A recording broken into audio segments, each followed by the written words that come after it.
그렇다고 민주당에서 잡음이 하나도 없는 건 아닙니다. 민주당 최고위원회가 여론조사에서 제일 앞서가던 김관영 현 전북도지사를 전격 제명하는 일이 벌어졌습니다.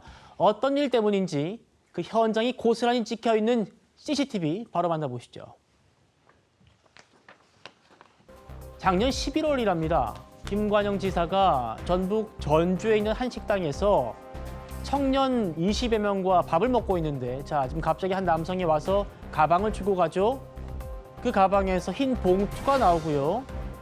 보시는 것처럼 김관영 지사가 5만 원권을 꺼내서 사람들에게 하나 둘씩 나눠줍니다. 제가 쭉 봤는데 한 장 줄 때도 있고 2장 줄 때 정도 5만 원에서 10만 원 정도 주는 게 객관적으로 확인이 됩니다. 이렇게 따봉도 날리고 김 전 지사의 모습 그대로 CCTV에 찍혀 있긴 한데 김 지사가 아주 적극적으로 해명에 나섰습니다. 한번 들어보시죠. 11월 말에 제가 도내 청년들과 함께 저녁 식사를 하고 술이 조금 어느 정도 돼서 대리 기사비를 그 청년들에게 지급한 적이 있습니다. 제가 지급을 하고 나서 굉장히 좀 찝찝하고 부담을 느껴서 휴수 지시를 했고 그 다음날 다 휴수가 됐습니다. 그래서 저희는 전혀 문제가 없는 것으로 이해를 하고 있는데 아마 그 영상을 가지고 있는 그 식당의 주인이 저희한테 언젠가 한번 접근한 적이 있습니다. 그 영상이 있는데 만나자 이렇게 얘기했는데 저희는 전혀 문제가 없기 때문에 더 이상 만나지 않았는데 아마 그것이 유출이 돼서 제공이 된 것 같습니다. 윤리감찰단에 있는 그대로 말씀드리고 적극적으로 소명하고 해내겠습니다. 대리기사비를 둔 것 자체가 사실은 저의 불찰이죠. 그런데 도지사가 일체 그런 행위를 해서는 안 되는데 있는 그대로 다 얘기하고 소명하겠다고 했는데 그날 바로 제명이 됐습니다. 자, 구자룡 변호사님. 다시 한번 그 CCTV를 볼 수 있을까요? 함께 팩트만 골라보자고요. 돈 봉투는 아니고요. 그렇죠? 돈 봉투 하나 있었고 여기서 5만 원, 10만 원. 그 이상 가는 건 저도 못 봤습니다. 5만 원 한 장, 그리고 2장 10만 원 정도까지.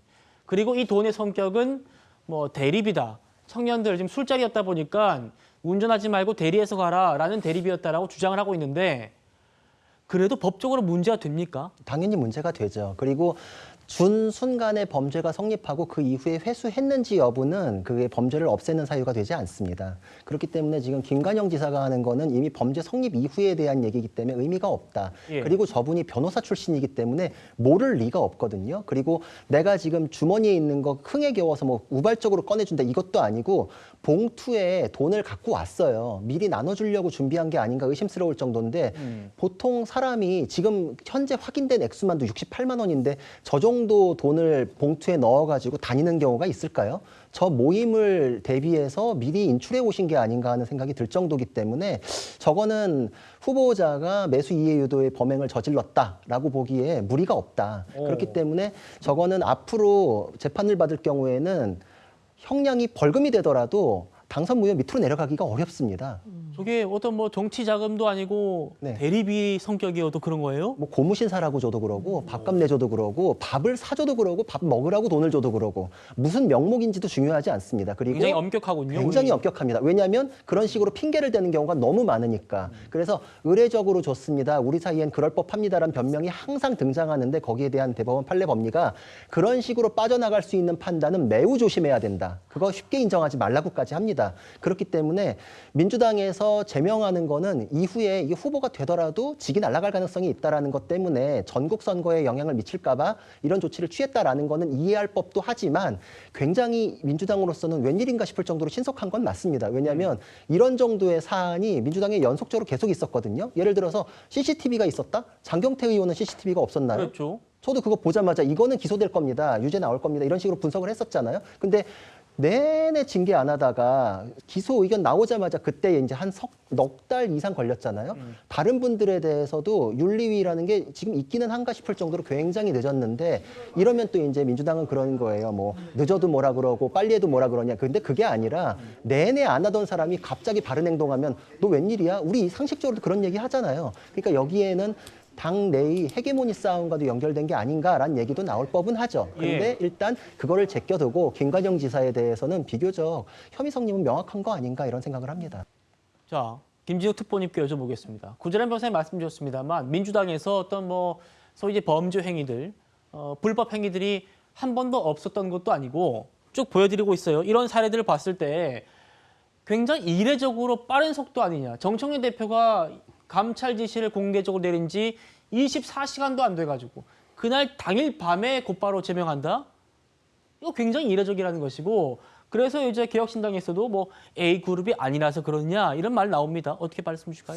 글쎄요, 뭐 지금 저희 좀 전에 자료 화면에 나왔던 것처럼 최근에 1년에 한 5분 정도의 어떤 문제가 있었을 때 그분들에 대해서 처리의 속도가 좀 각기 좀 달랐던 적은 있습니다. 그렇지만 결론은 똑같았어요. 문제가 있으면 다 제명을 시켰습니다. 그렇기 때문에 이걸 갖다가 무슨 뭐 ABC론이다 혹은 친명, 친청 갈등이다 이런 식으로 분석하는 건 속도가 문제라는 거 아닙니까? 속도가 문제라고 해가지고 결론이 달라진 건 아니잖아요. 결론이 달라졌다면 어떤 분석 틀에 의해서 얘기가 달라질 수 있겠죠. 지금 저 좀 전에 ABC론도 맞지 않아요. ABC론의 A가 그 가치를 중심으로 하고 이거죠. B가 이익을 중심으로 한다는 거 아닙니까? 네. 그러면 지금 그 김관영 지사 같은 경우에 무슨 이익을 취했습니까? 저는 그런 부분들에 대해서 동의되기 좀 어렵다라는 측면을 말씀드리고 특히 뭐 지금 정청래 대표와 가까운 소위 친청계냐 아니면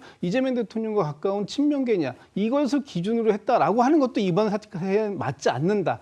지금 이번에 이 김관영 지사에 대해서 당에서 정한 건 딱 하나의 기준입니다. 이것이 불법 행위가 있었느냐, 그리고 그 행위가 이번 지방선거에 영향을 줄 수 있는 그런 중대한 행위냐라는 거 봤을 때 그렇다라는 거 아닙니까? 신속하게 신속하게 결정을 내려야 되는 것이고요.